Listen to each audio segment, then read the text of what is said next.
नमस्कार, मैं राजेश भारद्वाज आप सभी का क्लैट प्रेप के ऑनलाइन प्लेटफॉर्म पर हार्दिक स्वागत करता हूं।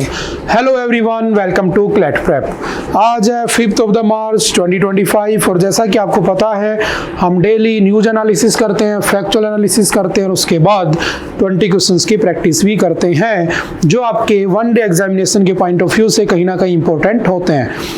तो चलिए आज का सेशन स्टार्ट करते हैं। आज कौन सा दिन है? आज है 5 मार्च। तो जैसा कि हम हमेशा करते हैं कि आज कौन सा डे सेलिब्रेट होता है, तो सिंपल सा याद रखना।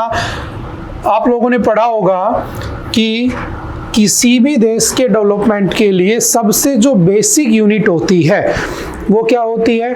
तो वो होती है उसका गांव, विलेज। और गांवों को कह सकता हूं कि मैं पावरफुल बनाने के लिए कहा गया था कि जो पावर है उसका डिसेंट्रलाइजेशन होना चाहिए, और डिसेंट्रलाइजेशन ऑफ पावर होने के लिए ही लोकल सेल्फ गवर्नमेंट का कॉन्सेप्ट आता है। और लोकल सेल्फ गवर्नमेंट का कॉन्सेप्ट जो था वो 1881 में लॉर्ड रिपन लेकर आए थे, जो उस समय हमारे क्या थे, वाइसराय। इसीलिए हम उनको father of the local self government कह देते हैं। फिर धीरे धीरे भारत आजादी की तरफ बढ़ा और उसी समय महात्मा गांधी जी आ गए, और गांधी जी के जीवन का भी यही कॉन्सेप्ट था कि गांव शहर घूमते रहते थे, विजिट करते रहते थे। और उनका मानना था कि गांव अगर स्ट्रांग है, अगर तुम एक बहुत बड़ी बिल्डिंग खड़ी करना चाहते हो तो उसका बेस मजबूत होना चाहिए, और किसी भी देश का जो बेस होता है वो उसका गांव होता है। तो गांधी जी का सपना था, गांधीयन प्रिंसिपल था कि जो गांव है वो हर स्टेट में होने चाहिए और वो पावरफुल होने चाहिए। तो याद रखना, इसी वजह से 2 अक्टूबर 1959 को पंडित जवाहरलाल नेहरू उस समय हमारे प्राइम मिनिस्टर हुआ करते थे, और पहली बार फर्स्ट ग्राम पंचायत का इनॉग्रेशन किया जाता है। कहाँ पर होती है फर्स्ट ग्राम पंचायत? तो याद रखना, नागौर डिस्ट्रिक्ट राजस्थान में एक गांव पड़ता है जिसका नाम है बगदरी, है ना। बगदरी विलेज नागौर डिस्ट्रिक्ट में क्या हुआ, पहली ग्राम पंचायत बनी। उसके बाद धीरे धीरे चलते 73rd कॉन्स्टिट्यूशनल अमेंडमेंट, ठीक है, बाय 73rd कॉन्स्टिट्यूशनल अमेंडमेंट 1992 क्या होता है, इसको 1993 में 24 अप्रैल 1993 में क्या मिल गया था, तो इसको दे दिया जाता है कॉन्स्टिट्यूशनल स्टेटस। और यही रीजन है कि 24 अप्रैल को हम क्या बनाते हैं, पंचायती राज डे बनाते हैं या पंचायती राज दिवस मनाया जाता है। आई थिंक ये बातें आपने सुनी होंगी। बट अभी रिसेंटली क्या हुआ कि जो उड़ीसा है, उड़ीसा क्या करता था, पूरा देश 24 अप्रैल को बनाता है क्या, नेशनल पंचायती राज डे, क्योंकि उस दिन ग्राम पंचायत को बेसिकली कॉन्स्टिट्यूशनल स्टेटस मिल गया था, उसको कॉन्स्टिट्यूशनल बॉडी बना दिया गया था, उसको हमने कॉन्स्टिट्यूशन में ऐड कर दिया था, ठीक है। उससे पहले जस्ट डीपीएसपी के आर्टिकल 40 में ये लिखा था कि होनी चाहिए, हो ना हो डजंट मैटर, क्योंकि डीपीएसपी हो ना हो जरूरी नहीं है। बट बाद में इसको क्या कर दिया गया, एड ऑन कर दिया गया, उसको आर्टिकल दे दिए गए, पार्ट दे दिया, शेड्यूल नंबर 11 दे दिया, ठीक है। लेकिन 24 अप्रैल को पूरा भारत मनाता है। लेकिन जो उड़ीसा है आपका, उड़ीसा क्या करता है, उड़ीसा, आपने एक नाम सुना होगा, बीजू पटनायक। बीजू पटनायक जो है वहाँ के पॉलिटिक्स में एक बहुत ही फेमस पर्सन रहे हैं। तो उनकी वजह से उनको डेडिकेट करने के लिए 5 मार्च को, याद रखना, 5 मार्च को क्या बनाया जाता था, उड़ीसा अपना पंचायती राज दिवस या राज डे सेलिब्रेट करता था, जिसको इस बार कैंसिल कर दिया गया है। तो अब से उड़ीसा भी क्या करेगा, 24 अप्रैल 1993 की याद में कह सकता हूं कि 24 अप्रैल को क्या बनाएगा, पंचायती राज डे बनाएगा, ठीक है। बात समझ में आ गई? काफी ये टॉपिक बना हुआ है, मुद्दा बना हुआ है, ठीक है। अच्छा, अगर आपसे पूछे कि जब 24 अप्रैल को पहुंचोगे, तो मैं दोबारा से रिपीट कर दूंगा कि ऐसा भी कुछ हुआ था इस साल, ठीक है। और अगर हिस्टोरिकल पॉइंट ऑफ व्यू से देखा जाए तो आज के दिन क्या हुआ था, तो देखो आपने पढ़ा होगा कि जब 1909 का एक्ट आया था, मैं जस्ट शॉर्ट में एक स्टोरी सुनाता हूं तुम्हें, है ना, तो तुम समझ जाओगे कि 1909 में जब एक एक्ट आता है जिसको हमने नाम दिया था Morley Minto reforms, because Morley was the Indian secretary, ठीक है, जो कि एक डिपार्टमेंट था जो कि लंदन में बना हुआ था, और जो आपका मिंटो था उस समय हमारा वाइसराय था, मिंटो सेकंड। और आपने पढ़ा होगा कि कांग्रेस को काउंटर करने के लिए मुस्लिम लीग का फॉर्मेशन होता है इन 1906, ठीक है। और मुस्लिम लीग किसके दिमाग की उपज थी, तो हमारे जो लॉर्ड मिंटो सेकंड थे उनके, तो उन्होंने कांग्रेस को काउंटर करने के लिए बना दिया। और मुस्लिम लीग को ये प्रॉमिस किया गया था कि उन्हें क्या दिया जाएगा, सेपरेट इलेक्टोरल सिस्टम।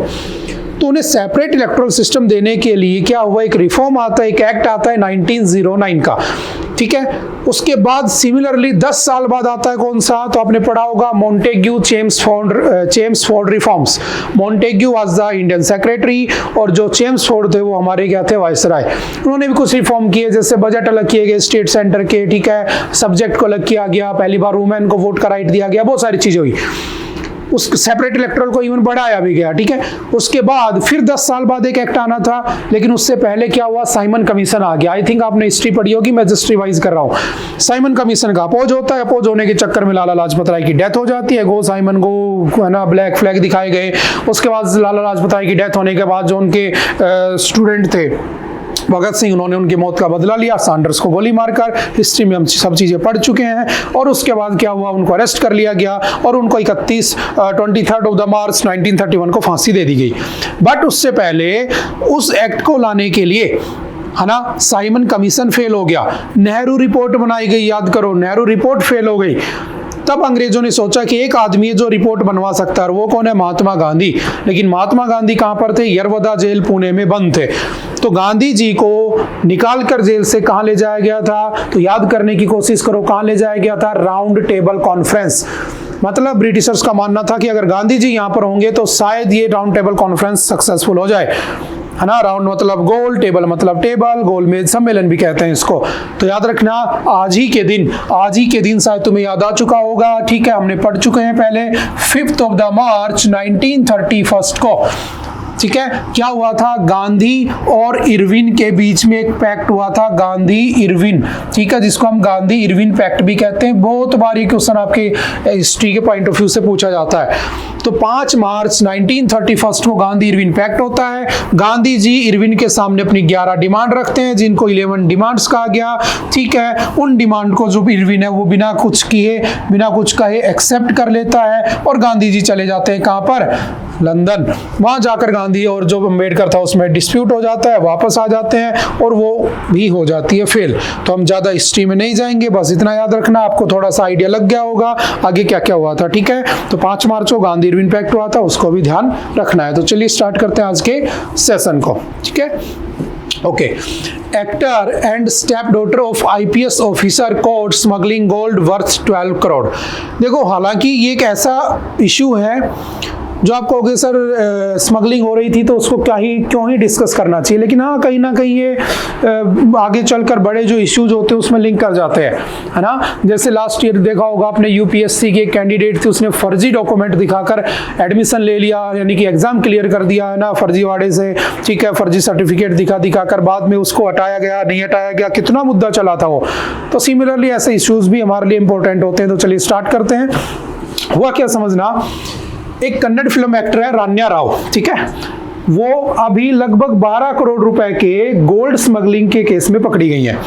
और बात ये नहीं है कि वो एक गोल्ड स्मगलिंग में पकड़ी गई है, दिक्कत ये है कि वो उनके जो फादर है ना, जो स्टेप फादर है, वो बेसिकली कौन है, तो वो रिवेन्यू इंटेलिजेंस जो डिपार्टमेंट होता है, डायरेक्टरेट ऑफ रिवेन्यू इंटेलिजेंस यानी कि डीआरआई डिपार्टमेंट, उसके हेड है। अब सोचो, जो डीआरआई डिपार्टमेंट है ये करता क्या है ना, कर्नाटक पुलिस में डीआरआई के हेड है, आईपीएस ऑफिसर है, उनकी बेटी स्मगलिंग में पाई गई है। तो मतलब क्या है, कहीं ना कहीं सोचो कि बेसिकली आपने कहावत सुनी होगी ना कि जब रक्षक ही भक्षक बन जाए तो क्या होगा ना, जो प्रोटेक्शन देने वाला है वो ही कानून का मिसयूज करके अगर अपना बेनिफिट उठा रहा हो तो कोई मतलब नहीं रह जाता उस बात का ना। तो कुछ सिमिलरली यहाँ पर ऐसा हो रहा है, लेकिन हमें उससे मतलब नहीं है, हमें 2-4 बातें जाननी है। क्या क्या, देखो क्या होता है डायरेक्टरेट ऑफ रेवेन्यू इंटेलिजेंस, तो ये बेसिकली एक एंटी स्मगलिंग एजेंसी होती है। जैसे आपने सीबीआई का नाम सुना होगा, जैसे आपने सीआईडी का नाम सुना होगा, ऐसे ही क्या होता है, डीआरआई होता है, ठीक है, directorate of the revenue intelligence. बताना मुझे ये कब जनरेट की गई थी, ठीक है, पहली बार। अच्छा, कौन सी मिनिस्ट्री के अंडर काम करती है, तो मिनिस्ट्री ऑफ फाइनेंस, ठीक है, इसके बारे में आप अच्छे से जानते होंगे, निर्मला ताई को, ठीक है। ओके, अंडर सीबीआईसी, सीबीआईसी क्या होता है? Central bureau of indirect taxes and customs. याद रखना, हमारे यहाँ पर टैक्स कलेक्ट कर किया जाता है, एक होता है डायरेक्ट टैक्स, ठीक है, एक होता है इनडायरेक्ट टैक्स, ठीक है। तो बेसिकली इन दोनों के लिए ही एक एक डिपार्टमेंट बने हुए हैं, इसको कहते हैं CBDT, central board of the direct tax, ठीक है। एक होता है central board of indirect tax and customs, ठीक है। तो बेसिकली ये सीबीआईसी का पार्ट है जो कि मिनिस्ट्री ऑफ फाइनेंस के अंडर में काम करता है, ठीक है। इसका काम है स्मगलिंग रोकना, इसका काम है कमर्शियल फ्रॉड को रोकना, इसका काम है फाइनेंशियल क्राइम को रोकना, कोई गोल्ड स्मगलिंग कर रहा है, कोई नारकोटिक है ना, ड्रग्स वगैरह, ठीक है, पैब्लो एस्कोबर को जानते होंगे आप, ठीक है, कस्टम ड्यूटी फ्रॉड कर दिया, ठीक है। और ये सारे काम किसके अंडर होते हैं? तो याद रखना, under the custom duty act 1962 ये सब ऑपरेट किया जाता है। तो जस्ट 2-4 बातें आपको यहाँ से याद रखनी है, ठीक है। उसके बाद चलते हैं नेक्स्ट। चलो मुझे बताना सीबीडीटी एंड सीबीआईसी के चेयरमैन कौन है, ठीक है। अभी रिसेंटली चेंज हुए थे, बताना कौन कौन सही उसका आंसर दे पाता है, ठीक है। चलते हैं नेक्स्ट, और ये सब इकोनॉमी में डिस्कस हो चुका है। नेक्स्ट है remodelling the UAE India aviation partnership. देखो समझना, एक जमाना था जब यूएई के रिलेशन सबसे ज्यादा अच्छे थे किसके साथ? पाकिस्तान के साथ। उसको लगता था कि ठीक है ये कभी ना कभी सुधर जाएंगे ना, लेकिन आपको पता है ना कि कुत्ते की पूंछ तो सीधी हो नहीं सकती, तो वो सुधरने से रहे। तो अब जो यूएई है वो किसकी तरफ झुक चुका है? इंडिया की तरफ। अगर मैं आपसे कहूं कि पिछले 2023 में भारत से लगभग 4.5 मिलियन इंडियंस ने यूएई को विजिट किया था, और यूएई चाहता है, देखो जितना विजिट होगा, जितना टूरिज्म आएगा, जितना टूरिस्ट आएंगे, उतनी इकोनॉमी बूस्ट करेगी। अरे इसीलिए तो हम यहाँ पर सरदार वल्लभ भाई पटेल का स्टैच्यू ऑफ यूनिटी बना के बैठे हैं, जो कि हमारा दुनिया का हाईएस्ट स्टैच्यू है 182 मीटर की हाइट के साथ। इसीलिए थोड़ी ना बनाया था कि टाइम पास के लिए, हमने इसलिए बनाया था कि दुनिया से कोई घूमने आए तो उसको लगे यार भारत में क्या है, तो भारत में कहेगा कि सबसे बड़ा स्टैच्यू है, तो चलो देखा जाए, तो वहां की इकोनॉमी बूस्ट कर गई। ऐसे यूएई में आपने देखा होगा बहुत सारी चीजें हैं, दुनिया भर की चीजें, आप नाम भी जानते होंगे, ठीक है। तो अब क्या हुआ, यूएई इंडिया के साथ क्या करना चाहता है? पार्टनरशिप करना चाहता है। किसको? देखो हमारे यहाँ पर बहुत सारे ऐसे एयरपोर्ट हैं, अगर आप जनरली देखोगे, इसकी एक रिपोर्ट है, उस रिपोर्ट के अकॉर्डिंग मैं आपको बता रहा हूं, उस रिपोर्ट के according Bharat 3rd largest domestic market है किसका? सिविल एविएशन का। यानी कि जो हवाई यात्राएं होती हैं उसमें दुनिया में 3रे नंबर पर भारत में होती हैं। शायद आपने एक नाम सुना होगा, उड़ान, है ना। एक बार मोदी जी मन की बात कर रहे थे, तब उन्होंने कहा था कि मेरा सपना है कि हवाई चप्पल पहनने वाला आदमी भी किसका सफर करे? हवाई सफर करे। बस उसी का नाम दे दिया उड़ान, उड़े देश का आम नागरिक। तो इनिशियली उड़ान स्कीम वाज इनॉग्रेटेड या started on the 21 October 2016, but officially बाद में कब स्टार्ट होती है? 2017 से इसको काम करना शुरू कर दिया जाता है। इसमें क्या था, बहुत सारे एयरपोर्ट को कनेक्ट किया गया, बहुत सारे एयरलाइंस को कह दिया गया, उनके अंदर कुछ 20% 25% सीटें फिक्स कर दी गई, जो कि आपके AC3 यानी कि जब ट्रेन में सफर करते हो तो AC3 के किराए के बराबर हो। यानी कि अगर मुझे दिल्ली से मुंबई जाना है, दिल्ली से जयपुर आना है मुझे, तो जो फेयर, जो किराया 3rd AC का होगा वही किसका होगा? फ्लाइट का होगा, ठीक है। तो घुमा दिया ना, हवाई चप्पल से हवाई सफर, है ना। हालांकि हवाई चप्पल पहनने वाला AC में नहीं बैठता, वो बात की बात है, ठीक है। बात समझ में आ रही है? तो उसके अंडर काम करता है कौन सी मिनिस्ट्री है? Ministry of civil aviation. और याद रखना, शायद मैंने आपको बताया होगा, उड़ान 5.1 आज के दिन चल रहा है। उड़े देश का आम नागरिक 5.1 वर्जन चल रहा है, जिसमें अब हमने हेलीकॉप्टर सर्विस को भी शुरू कर दिया है, ठीक है। तो बेसिक हम क्या करना चाहते हैं? इकोनॉमी बूस्ट करना चाहते हैं। बात समझ में आ रही है? इतना ध्यान रखना, ठीक है, ओके। अब क्या हुआ, अब यूएई चाहता है कि भारत हमारे साथ ज्यादा वो करे। तो आज का अगर तुम देखोगे तो भारत से यूएई हर वीक लगभग 600 फ्लाइटें जाती हैं, और वहां से 500 के आसपास फ्लाइटें रिटर्न होती हैं हर वीक की बात कर रहा हूं मैं। तो सोचो, अगर इसको बूस्ट करना है तो जो भी इंडिया में, जस्ट इसी के अंदर लिखी हुई बातें, जो भी हमारे यहाँ पर जैसे कि कोई एयरपोर्ट है वो जर्जर हो चुका है, अच्छे से काम नहीं कर रहा है, उसको अच्छा करना, वहां से एक फ्लाइट शुरू कर देना, ठीक है। अभी सिर्फ 15 सिटीज से फ्लाइट जाती है दुबई के लिए, बाद में या यूएई के लिए उसको और बढ़ाया जाएगा, वो सब काम इसमें किए जाएंगे। तो हमारे उस पॉइंट ऑफ व्यू से, इंटरनेशनल पॉइंट ऑफ व्यू से हमारे लिए ये न्यूज इंपॉर्टेंट हो जाती है, ठीक है। सिंपल सा याद रखना, ओके। चलो, जब इतना कुछ हो ही रहा है तो मुझे एक क्वेश्चन बताना कि एयर इंडिया कब बना था, है ना। आपको पता होगा एयर इंडिया पहले टाटा के पास था, फिर उसको भारत सरकार ने खरीद लिया, नेशनलाइजेशन हो गया। मुझे बताना एयर इंडिया का नेशनलाइजेशन कब हुआ था, एयर इंडिया बना कब था, और उसको 2022 में क्या कर लिया गया, वापस से टाटा को दे दिया गया। ठीक है, वापस से आई थिंक 18,000 करोड़ की डील में वापस उसका प्राइवेटाइजेशन कर दिया गया। फिर भी बताना उसका नेशनलाइजेशन कब होता है। ठीक है, काफी बार मैं बता चुका हूं। Next, double trouble. The Aadhaar seems the default bet to restrict a voter to one polling location. देखो है क्या समझना, आज के टाइम मान लो तुम वोट डालने जाते हो, ठीक है, आप वोटर हो, आप वोट डालने जाते हो तो आपके पास एक वोटर आईडी कार्ड होता है ना, एक वोटर आईडी कार्ड होता है, ठीक है, और इस वोटर आईडी कार्ड का कोई भी आपका बायोमेट्रिक कनेक्शन नहीं होता है। तो ये भी तो हो सकता है ना कि ये वोटर आईडी कार्ड फर्जी हो। जैसे आपने देखा होगा एलिगेशंस लगाए जाते हैं कि गुजरात से लोगों को बुलाकर, फर्जी वोटर्स को बुलाकर दिल्ली में वोटिंग हुई है ना, रोहिंग्या मुस्लिम्स को फर्जी वोटर कार्ड बनवाकर बंगाल में वोटिंग की गई, तो बीजेपी उनके ऊपर थोपती है, वो उनके ऊपर थोपती है, और ये कार्यक्रम चलता रहता है, इनका प्रोग्राम है ना, हमें उसमें नहीं जाना है। लेकिन हाँ, क्या ऐसा हो सकता है? बिल्कुल हो सकता है। एक कार्ड ही तो है ना, उससे फर्जी आईडी कार्ड बनाकर वोट डाला जा सकता है। और वहां पर जो काम करवाने वाला बंदा है वो भी तो पर्सन ही है, वो भी तो बेवकूफ़ी कर सकता है, या जानबूझकर कर सकता है, या उससे हो सकती है। तो कहा गया कि काम करो कि जो आपका आधार कार्ड है ना, उसको किससे लिंक कर दो, वोटर कार्ड से लिंक कर दो। अब क्या होगा, आधार कार्ड आपका एक ही है, ठीक है, आपका बायोमेट्रिक उसमें आ चुका है, आपके फिंगरप्रिंट उसके अंदर, आपका आंख का रेटिना उसके अंदर है। तो जब आप वोट डालने जाओगे तो आपके बायोमेट्रिक्स उसमें चेक होंगे, तो आप फर्जी वोट नहीं डाल सकते। जैसे मान लो मेरे पास वोटर कार्ड है, मैं राजस्थान में रहता हूं तो मैं यहाँ भी वोट डाल देता हूं, मैं हरियाणा का हूं मैं वहां भी वोट डाल देता हूं, तो ये फर्जीवाड़ा तो नहीं होगा ना, एटलीस्ट कि मैंने यहाँ का बनवा लिया वहां का बनवा लिया। लेकिन इसमें क्या क्या कॉम्प्लेक्सिटीज है वो सारी इसमें डिस्कस की गई है ना। इससे ये भी हो सकता है कि अभी आपने देखा होगा कि आधार कार्ड को हमने सिर्फ बैंक से लिंक किया था, है ना, आधार कार्ड नंबर को, है ना, मोबाइल नंबर को, लोगों के अकाउंट साफ हो जाते हैं। कल को अगर तुमने वोटर कार्ड से लिंक कर दिया और उसके बाद हो सकता है तुम 360 डिग्री एक्सेस दे दो फ्रॉडस्टर्स को, ठीक है, साइबर क्रिमिनल्स को, तो हो सकता है कि तुम्हारी सेफ्टी कहीं भी ना टिके। तो जो हमारा आर्टिकल 21 में कहता है राइट टू प्राइवेसी, पुट्टा स्वामी वाला केस था, है ना, वो भी तो छिनती हुई नजर आ रही है और समझ में आ रही है। तो उसको ध्यान में रखते हुए अगर ऐसा कुछ किया जाता है तो उससे क्या हो जाएगी, दुगनी दिक्कत हो जाएगी। हाँ, हम अच्छा कर रहे हैं, हम इलेक्शन कमीशन ऑफ इंडिया का काम इजी कर रहे हैं ना, फ्रॉड नहीं होने देना चाहते, लेकिन ना उससे प्रॉब्लम भी क्रिएट हो जाएंगे। तो बस उसी को डिस्कस किया हुआ है, तो ज्यादा कुछ दिमाग नहीं लगाना है, ठीक है। आपको पता है, आपने इलेक्शन कमीशन ऑफ इंडिया बहुत बार पढ़ा है, ठीक है। आपको ये भी पता है कि उसका 3 मेंबर बॉडी कब बनाया गया था, उसका फर्स्ट हेड कौन था, सुकुमार सेन, आजकल कौन है, ज्ञानेश कुमार गुप्ता को बना दिया गया है, सॉरी ज्ञानेश कुमार को बना दिया गया है, ठीक है।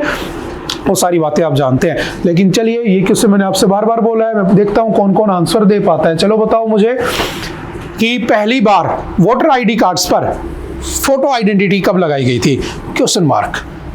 किस ईयर में वोटर कार्ड पर फोटो आइडेंटिटी मार्क की गई थी, ये कौन से ईयर में हुआ था, ये आपका घर का क्वेश्चन है, ठीक है, और ये शायद मैं बता चुका हूं। Next, Blue Ghost moon landing part of US plan to dominate space. देखो है क्या समझना,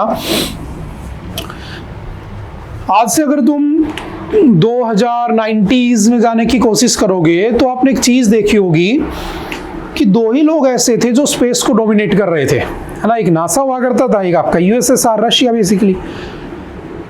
बाद में धीरे धीरे आपने देखा जापान भी निकल के आ गया, है ना। आजकल इंडिया भी किसी से पीछे नहीं है, हमारा इसरो भी अनप्रेडिक्टेबल जो काम है वो कर देता है। बाद में दुनिया कहती है अच्छा ऐसा भी हो सकता है, हम कर देते हैं। मतलब क्या है कि जो स्पेस है, पहले एक बात याद रखना, एक ट्रीटी हुई थी, मैं यहीं से स्टार्ट करता हूं, जिसका नाम था आउटर स्पेस ट्रीटी, ठीक है, आउटर स्पेस ट्रीटी।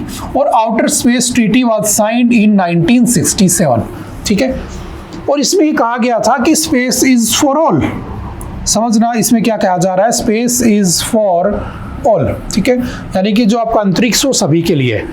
लेकिन एक बात बताओ, जब स्पेस सभी के लिए, मान लो किसी देश ने किसी प्लेनेट के ऊपर कोई मिशन लॉन्च कर दिया, कुछ ढूंढ लिया, कुछ नया कर लिया, तो क्या उसको वो टेक्नोलॉजी दूसरे देशों के साथ शेयर नहीं करनी चाहिए, करनी चाहिए? क्या अमेरिका वहां पर मून के ऊपर जाकर कुछ ढूंढ लेता है तो क्या पूरे दुनिया को शेयर नहीं होनी चाहिए? बिल्कुल होनी चाहिए, क्योंकि जो स्पेस है वो तो सभी का है। बात समझ में आ रही है? तो बात की गई कि अभी रिसेंटली क्या हुआ, मैं समझाता हूं कि अभी अमेरिका ने अपना एक मिशन भेजा वहां पर, जिसके अंदर जो लैंडर था उसका नाम था ब्लू घोस्ट। और ये ब्लू घोस्ट है ना, ठीक है, नीला भूत जिसको कहते हैं ब्लू घोस्ट, ये बेसिकली वहां जाकर लैंड कर गया। और इसके अंदर टोटल 10 पेलोड्स लगे हुए हैं, साइंटिफिक पेलोड लगे हैं, जैसे हमने चंद्रयान 3 में पढ़े थे 6-7 पेलोड लगे थे, ऐसे इसमें लगे हैं। और ये वहां पर जाकर रिसर्च करेंगे। तो अमेरिका के वहां से एक बात निकल के आई कि भाई जो ये वहां पर पहुंचा है ना, अब यूएसए क्या करेगा, डोमिनेट करेगा किसमें, स्पेस में।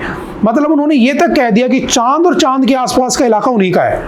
अब सोचो ऐसा थोड़ी ना हो सकता है, एक तरफ तुम 1967 में ट्रीटी करके बैठे हो, यूएसए नासा ने करवाया था जिसमें सभी ने साइन किया था, हालांकि हमने उस समय इसरो बनाया नहीं था, बाद में बना था, ठीक है, कि स्पेस सभी के लिए, लेकिन अभी तो आप क्या कर रहे हो, डोमिनेट कर रहे हो, है ना। जैसे आजकल तुमने देखा होगा ट्रंप जब से आए हैं तब से वो अपने आप को हर मल्टी डायरेक्शनल में ले जाना चाहते हैं, हर डायरेक्शन में अपने आप को एक्सपर्ट बनाना चाहते हैं कि अमेरिका से ऊपर कुछ है ही नहीं, जो भी है अमेरिका ही है। इसलिए कभी वो मैक्सिको के ऊपर आज देखा होगा आपने 25% टैक्स लगा दिया, कनाडा और मैक्सिको के ऊपर, आज ही की न्यूज है ना, आगे शायद है 20 में, ठीक है। चाइना के ऊपर 10% से 20% कर दिया। तो बेसिकली वो अपने आप को हर डायरेक्शन में ले जाना चाहते हैं, लेकिन वो स्पेस में भी जाते हैं और स्पेस में जाकर कह रहे हैं कि चांद और चांद के आसपास का इलाका हम डोमिनेट करेंगे। तो ये तो गलत बात है ना, बस उसी की बात की इसके अंदर डिस्कस की जा रही है, ठीक है। तो what is blue ghost, 10 payload है इसके अंदर। कहां पर लॉन्च हुआ है, एंशिएंट वोल्केनिक वेंट है वहां पर मार्स के ऊपर, मेयर क्रीशियम, इसमें ये लॉन्च किया गया बेसिकली, जो वहां पर क्रेटर बने होते हैं, ठीक है। क्लीन स्पेस इनिशिएटिव प्रोग्राम कब स्टार्ट हुआ था, याद रखना, it is a program launched in 2012 by the European Space Agency that aims to ensure the sustainability of the space environment for future generations. Clear space one, the first mission to remove a piece of space debris from orbit, is planned to be launched in 2026 by the ESA. अब यहाँ से एक मुद्दा ये निकल के आता है, जैसे आपने देखा होगा पिछले कुछ टाइम पहले हुआ था कि किसी स्पेस स्टेशन है ना, जैसे सब देशों ने मिलकर स्पेस स्टेशन बना रखा है ना। अब चाइना खुद का बनाने में लगा है, इंडिया खुद का अंतरिक्ष स्टेशन बनाने में लगा है जो कि 2035 में बन के तैयार हो जाएगा, है ना। उसके लिए स्पेस डॉकिंग हो रही है, STX-01 SDX-02 हमने पढ़ा था कुछ दिन पहले। अब सोचो ये सारे अपना अपना स्पेस स्टेशन बना रहे हैं और किसी दिन किसी का कोई पार्ट खराब हो जाए और किसी दूसरे अच्छे चलते फिरते पार्ट के साथ टकरा जाए तो कौन नुकसान भरेगा। तो आप स्पेस में जा तो रहे हो, लेकिन उसकी क्लीन या उसकी जो उसके आसपास की जो वहाँ पे एनवायरनमेंट वो क्लीन होना चाहिए, डेब्रिज नहीं होना चाहिए, कचरा नहीं होना चाहिए, ठीक है। अभी रिसेंटली कुछ साल पहले हुआ था कि वहाँ से कोई पार्ट टूटा और आकर नीचे पोलैंड में गिर गया, तो किसी ने रिस्पॉन्सिबिलिटी नहीं ली, ऐसे थोड़ी ना चलता है। तो वो सब बातें भी इसके अंदर डिस्कस की हुई हैं। तो सिंपल सा याद रखना, एक प्रोग्राम चला था जिसके अंदर हमने क्लीन स्पेस इनिशिएटिव को स्टार्ट किया था, किसने चलाया था, ESA यानी कि यूरोपियन स्पेस एजेंसी, ठीक है।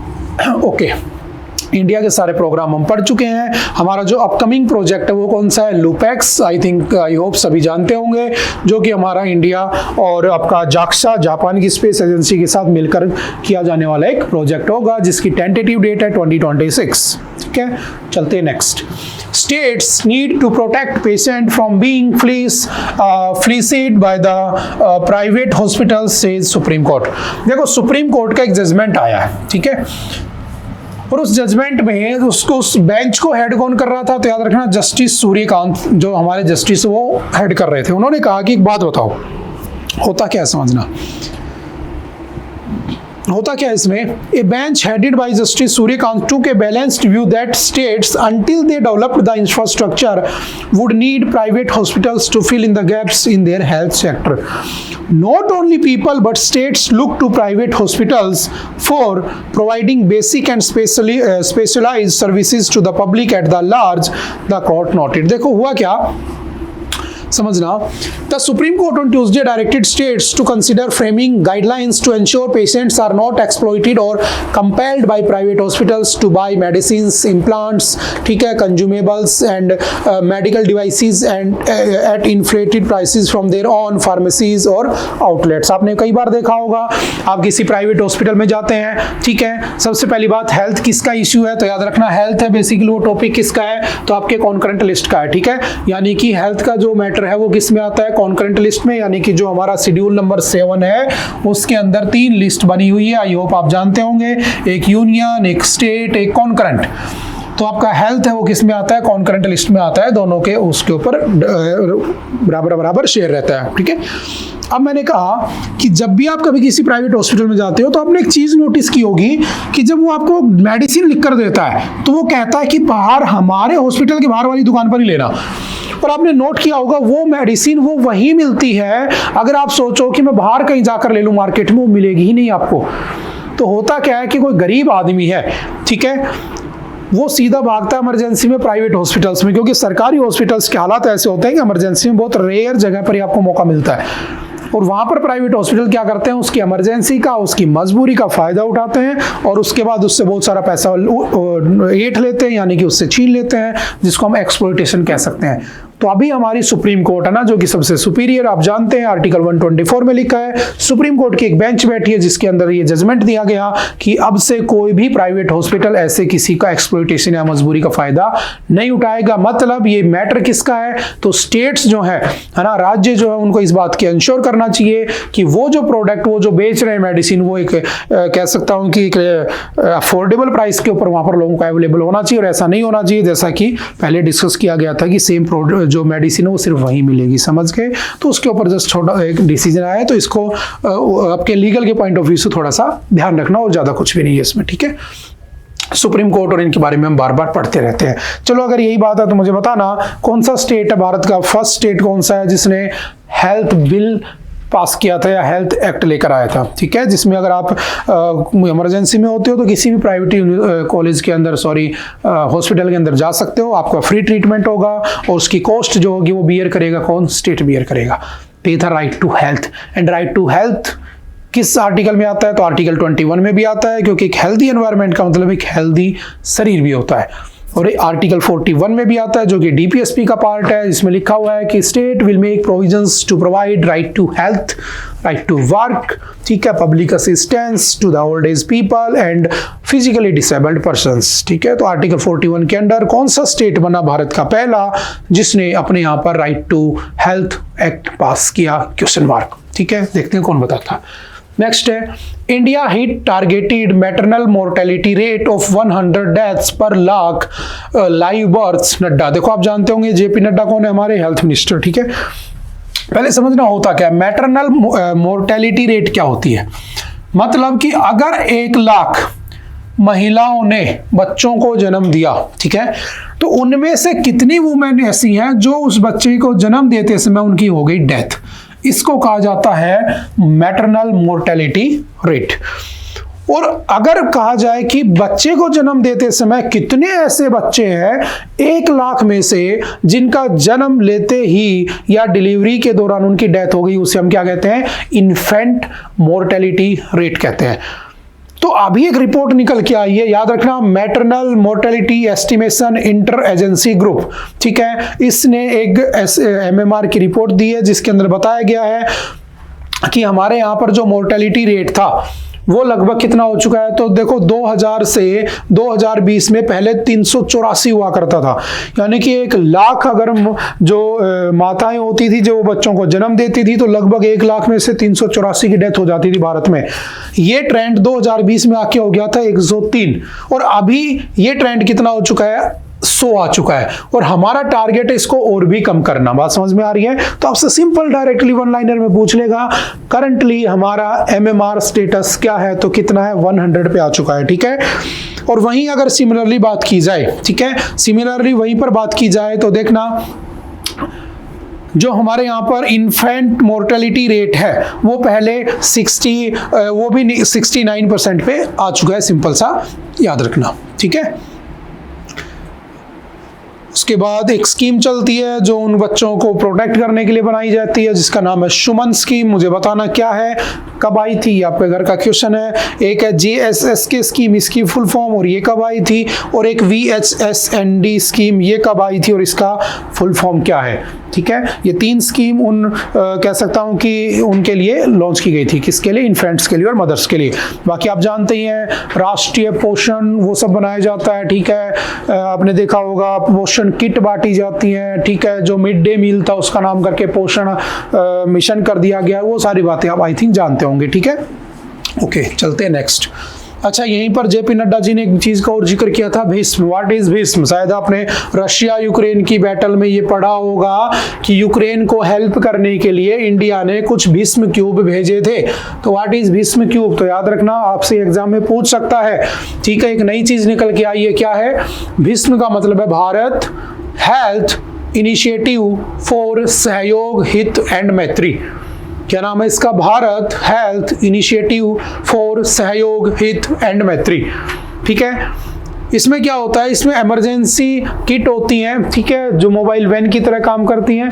ये लगभग एक किट इसकी 20 किलोग्राम की होती है। इसमें जो आपकी जो होता है ना इनिशियल प्राइमरी जो आपको एड चाहिए होती है, हेल्प चाहिए होती है ना, हेल्थ, उसका सारा का सारा इसमें सामान मिल जाता है जो इमरजेंसी केस में आप यूज कर सकते हो। ठीक है, तो ये भीष्म था, ये वॉर टाइम के लिए बनाया गया था कि लड़ाई के टाइम पर जब कहीं लड़ाई करने जाओ तो इसके अंदर भीष्म क्यूब रख कर चले जाओ। उसमें सामान होता है जिससे आप अपने लड़ाई करते करते किसी को लग गया, वो गया, तो उनको आप ट्रीट कर सकते हो। ठीक है, तो भीष्म क्यूब है। ठीक है, चलते हैं नेक्स्ट। चलो, अगर इतना ही है तो मुझे बताना, मैंने शायद 1 महीने पहले आपको एक चीज पढ़ाई थी, केरला का मैटरनल मोर्टेलिटी रेट क्या है? मुझे अभी जस्ट याद आ गया। और केरला उसको कितने तक लेकर जा चुका है? तो सबसे कम केरला में ही है, भारत में। याद रखना, maternal mortality rate of Kerala कितना है? Question mark. देखते हैं किस किस को याद है, आप अपने नोट्स में भी देख सकते हैं पीछे।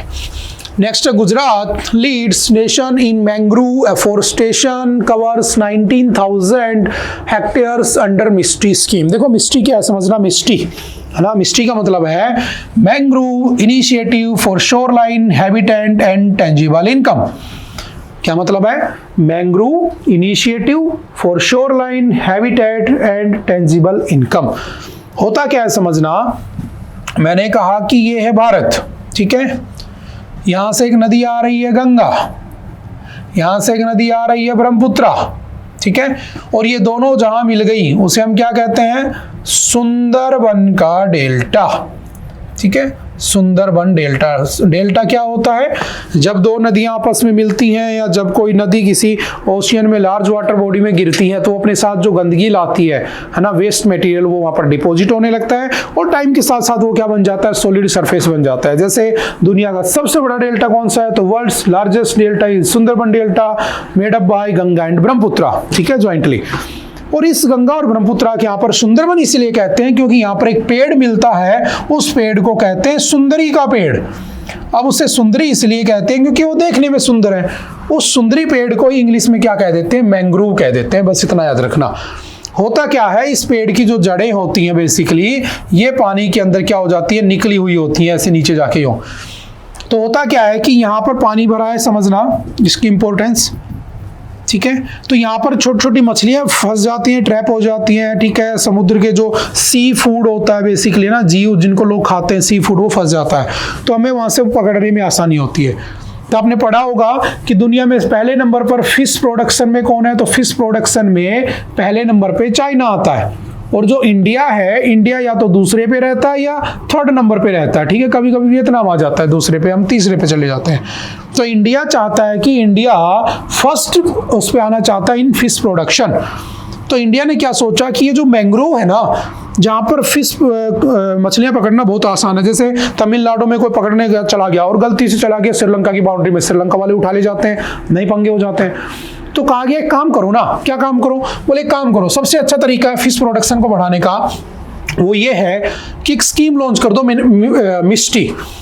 बोले ठीक है, तो मिस्टी कब आई? 2023 में आई। इसका टारगेट ईयर कितना है? 5 साल के लिए आई। ठीक है, कहा क्या गया कि जैसे ये भारत है, यहां से मैंग्रोव को उठाओ और पूरे कोस्टल रीजन के ऊपर मैंग्रोव्स को क्या कर दो? लगा दो। और कौन कौन से कोस्टल स्टेट हैं? तो याद रखना, there are 9 coastal states in India. ठीक है, पहला गुजरात, ठीक है, गुजरात के बाद आपका महाराष्ट्र, महाराष्ट्र के बाद आपका गोवा, इधर आपका कर्नाटक और लास्ट में आपका केरल। यहां से अगर आप देखोगे तो वेस्ट बंगाल, उसके बाद आपका उड़ीसा, उसके बाद आपका आंध्र प्रदेश और लास्ट आपका तमिलनाडु। तो 5 इधर और 4 इधर, देयर आर 9 स्टेट्स जो कि इस कोस्टल बाउंड्री शेयर करते हैं। तो इन 9 स्टेट में इसको लगा दिया गया। तो ये स्कीम क्या थी? मिस्टी स्कीम थी, यानी कि मैंग्रोव को लगाकर तुम्हें इनकम जनरेट करनी है। बात समझ में आ रही है? तो ये मिस्टी स्कीम थी। अब इसको फंड कौन करता है, फंडिंग कौन देता है? तो 2 चीजें याद रखना, एक कैंपा फंड से इसको फंडिंग आती है, एक मनरेगा के अंडर में इसको काम के लिए रखा गया है। What is CAMPA? तो compensatory afforestation fund management and planning authority. और कैंपा फंड की दिक्कत एक ये है कि ये फंडिंग करता है तो कहता है, जैसे आपने देखा होगा यहाँ पर अंडमान निकोबार बना हुआ है, तो इस निकोबार के अंदर आपने पढ़ा होगा 72,000 करोड़ रुपीस का प्रोजेक्ट बनाया जा रहा था, जिसमें हम वहां पर power plant, nuclear power plant और ये सब बनाना चाहते थे, है ना। हम अपने आप को बे ऑफ बंगाल में अपने आप को पावरफुल शो करना चाहते थे, तो हमने क्या किया, वहां के पेड़ों को काटना शुरू कर दिया। तो कैंपा फंड कहता है कि काम करो, पेड़ों को काटो, लेकिन काट कर कहीं और लगा दो उनको। ऐसा थोड़ी ना होता है कि कहीं की फसल काट के कहीं लगा दे रहे हो ना, तो ये उस तरीके से भी काम करता है। दूसरा MNREGA I think I hope सभी जानते होंगे, Mahatma Gandhi national rural employment guarantee act, जिसमें आपको आउट ऑफ 365 डेज 100 डेज के काम की गारंटी दी जाती है। इसके अंडर भी क्या किया जा रहा है, इन मैंग्रोव्स को उठाकर उन लोगों को मनरेगा के अंडर काम करवा कर क्या लगवाए जा रहे हैं, पेड़ लगवाए जा रहे हैं। समझ गए? बस सिंपल सा याद रखना। अब न्यूज क्या है, गुजरात मैंग्रोव एफोरेस्टेशन में नंबर 1 पर आया है। इसने लगभग इस मिस्टी स्कीम के अंडर 19,000 हेक्टेयर के अंदर क्या लगा दिया है, मैंग्रोव के पेड़ लगा दिए गए। इससे एफोरेस्टेशन भी हो रहा है, इससे फिश प्रोडक्शन भी हो रहा है, और इससे मनरेगा में लोगों को काम भी मिल रहा है। तो देखो 3 काम एक साथ किए जा रहे हैं। बात समझ में आ रही है? तो इसकी इंपॉर्टेंस को याद रखना।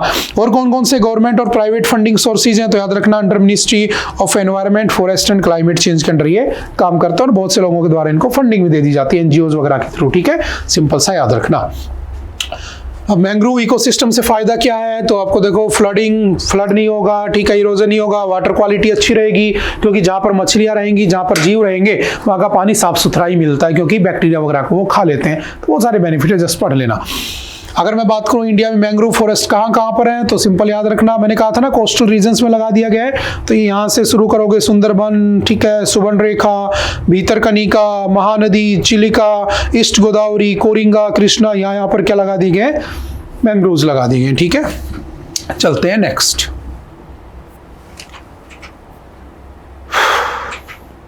और अगर बात की जाए कि कब से शुरू हुआ, तो याद रखना COP27 हुई थी, support global mangrove conservation under the mangrove alliance for climate initiated at COP27। याद रखना, आपसे पूछे कब स्टार्ट हुआ था, तो mangrove alliance for climate MAC initiated at the COP27। बताना कहाँ हुआ था COP27, I think I hope सभी को आता होगा। ठीक है, इंडिया के अंदर 45.8% साउथ एशिया का जो टोटल एरिया है उसके अंदर क्या है, मैंग्रोव्स है। ठीक है, सिंपल सा याद रखना, सबसे बड़ा सुंदरबन का delta. Next, designing India's AI safety institute. देखो आपने देखा होगा AI के बारे में, AI आर्टिफिशियल इंटेलिजेंस सबसे पहले स्टार्टेड या इनिशिएटेड, या कह सकता हूं कि AI was founded by John McCarthy in 1956। ठीक है, उनको फादर ऑफ AI कहते हैं। देन सैम ऑल्टमैन आ गए। ठीक है, सैम ऑल्टमैन के आने के बाद उन्होंने चैट GPT बना दिया, generative pre train transformer. Then chat GPT 4 आ गया। ठीक है, ऐसे अभी उसमें बहुत सारे इंप्रूवमेंट हो रहे हैं। ठीक है, आपने देखा होगा डीप सीक आ गया ना, बहुत सारे हैं। ठीक है, आपके उसका आपके गूगल का जेमिनी है, ठीक है, जेमिनाई बोलते हैं जिसको। ठीक है, तो मेटा का ललामे 3 है, बहुत सारे आ चुके हैं। लेकिन बात यह है कि इनके आने से क्या इनकी इफेक्टिवनेस बढ़ी है, क्या क्वालिटी कंटेंट जो होना चाहिए वो है क्या? बस इसी को ध्यान में रखते हुए इंडिया क्या चाहता है कि इंडिया के पास भी क्या होना चाहिए, इंडियाज AI सेफ्टी इंस्टीट्यूट होना चाहिए। जैसे आपसे पूछे किस किस ने बना लिया, तो UK, USA, सिंगापुर, जापान जैसे देशों ने अपना AI सेफ्टी इंस्टीट्यूट बना लिया है। तो अब टाइम आ चुका है कि इंडिया को भी उस AI सेफ्टी इंस्टीट्यूट को बना लेना चाहिए। तो India's AI safety institute can not operate in isolation to effectively govern AI। It must strike a balance between local relevance and global alignment. This requires adopting international standards while adapting them to India's context. Interoperability is the key as it enables seamless collaboration and accountability across the borders. तो I think समझ गए होंगे, AI को safety को ध्यान में रखते हुए क्या होना चाहिए, AI इंस्टीट्यूट बनाने की बात हो रही है। तो AI के बारे में 1000 बार कहता हूँ, पढ़ते रहा करो, ये कभी ना खत्म होने वाला टॉपिक बनता जा रहा है। ठीक है, अभी रिसेंटली बताना मुझे, वर्ल्ड या ग्लोबल एआई समिट कहाँ हुई थी जहां मोदी जी भी गए थे, बताना कहाँ हुई थी। ठीक है, ये आपका क्वेश्चन है। नेक्स्ट है, PM inaugurates animal rescue facility eight Vantara. I think ये काफी दिन से आपने देखा होगा, रील में भी देख रहा होगा ना, मोदी जी की शेर के साथ फोटो आ रही है, ये सब है ना। तो बेसिकली वनतारा क्या है, तो वनतारा एक संस्कृत का वर्ड है जिसका नाम क्या होता है, याद रखना, स्टार ऑफ फॉरेस्ट। फिर इसके बनाया गया है टू किसके लिए, animal rescue and rehabilitation centre at Jamnagar, Gujarat. तो गुजरात में उन जानवरों को जो घायल हो गए हैं, ठीक है, जो बीमार हो गए हैं, उनको बचाने के लिए दुनिया भर के अलग अलग हिस्सों से उन जानवरों को लाया जाता है, उनको दोबारा से रिहेबिलिटेट किया जाता है, उनको रेस्क्यू किया जाता है, देन उनको वापस से जीने के लिए जंगल में छोड़ दिया जाता है। तो याद रखना, वनतारा बेसिकली किसके ऊपर फोकस्ड है, तो ये आप मुझे कमेंट करके बताओगे कि इसका मेन फोकस किस जानवर के ऊपर है। हाँ, बस इतना याद रखना कि इसको चला कौन रहे हैं, तो इसको चलाने वाले हैं कौन, जो मुकेश अंबानी के छोटे वाले बेटे हैं जिनकी शादी हुई थी लास्ट ईयर। ठीक है, वो इसको चला रहे हैं। तो अब मुझे बताना कि उनका मेन फोकस किस जानवर को बचाने के लिए है। उसके बाद बिग कैट्स, ठीक है, बिग कैट्स आप जानते हो, हमारे यहाँ पर इंटरनेशनल बिग कैट अलायंस हुआ था 2023 में, जिसमें हमने बिग कैट्स को बचाने की बात की थी। ठीक है, जिसके अंदर ब्लैक पैंथर और ये सब नहीं आते, हम काफी बार डिस्कस कर चुके हैं। ठीक है, तो उन सबको भी इसमें बचाया जाता है। ठीक है, और मोदी जी वहां पर इनॉग्रेट करने गए थे, तो ये इंपॉर्टेंट हो जाता है। Take action against illegal felling of trees for कावड़ यात्रा रूट। देखो, भारत जो है ना, आपने पढ़ा होगा, भारत जो है वो डाइवर्सिटीज की एक कंट्री है ना, यहाँ विविधताओं का देश है। आपको हर 10 किलोमीटर के ऊपर लैंग्वेज बदली नजर आएगी, आपको हर 50 किलोमीटर के ऊपर रिलीजियस कल्चर्स बदले हुए नजर आएंगे। लेकिन एक चीज कॉमन है जो भारत को यूनाइट करती है, जैसे महाकुंभ था, एक त्योहार आता है जो पूरे भारत को यूनाइट कर देता है, वो होती है कावड़ यात्रा। दुनिया भर से, मतलब पूरे भारत से, दुनिया तो नहीं कहूंगा, पूरे भारत से लोग जाते हैं कावड़ यात्रा, है ना, कावड़ लेने। ठीक है, गंगा जल लाया जाता है, शिव जी के मंदिर में चढ़ाया जाता है, एक भव्य कह सकता हूं एक प्रोग्राम किया जाता है। बट इस भक्ति के अंदर हम क्या कर रहे हैं, हमारे एनवायरनमेंट को नुकसान पहुंचा रहे हैं। एक तरफ हम कहते हैं कि हमारा ग्लोबल टेम्परेचर कम करने के लिए, कार्बन एमिशन जीरो करने के लिए हमारा टारगेट ईयर कितना है, तो हम कहते हैं 2070, वर्ल्ड कहता है 2050। लेकिन कार्बन न्यूट्रल होने के लिए हमें क्या करना होगा, फॉरेस्टेशन, यानी कि हमें जंगल लगाने पड़ेंगे, पेड़ लगाने पड़ेंगे। लेकिन एक तरफ जो कावड़ यात्रा पर जाते हैं, तो अभी एक रिपोर्ट निकल के आई जिसमें कहा गया कि लगभग एनजीटी, व्हाट इज एनजीटी, पहले समझना, नेशनल ग्रीन ट्रिब्यूनल। मैंने आपको कई बार समझाया, national green tribunal, NGT act कब आया था, 2010 में, 2011 में डिपार्टमेंट बन गया था। इसका हेडक्वार्टर है न्यू दिल्ली के अंदर। करता क्या है, मान लो हमारी तुम्हारी लड़ाई हो गई, तो हम कर लेंगे केस एक दूसरे पे, हमारे लिए बैठा है सुप्रीम कोर्ट, हाई कोर्ट, जो भी है। लेकिन अगर मान लो किसी नेचर का, जैसे कि वो पेड़ पौधे, उनके साथ क्राइम हो रहा है, उनको काटा जा रहा है, तो उनकी कौन सुनेगा। तो उनको बचाने के लिए, ठीक है, जो आपके कह सकते हैं एनवायरनमेंट को प्रोटेक्ट करने के लिए, है ना, क्या किया गया, एनजीटी बनाया गया, नेशनल ग्रीन ट्रिब्यूनल बनाया गया।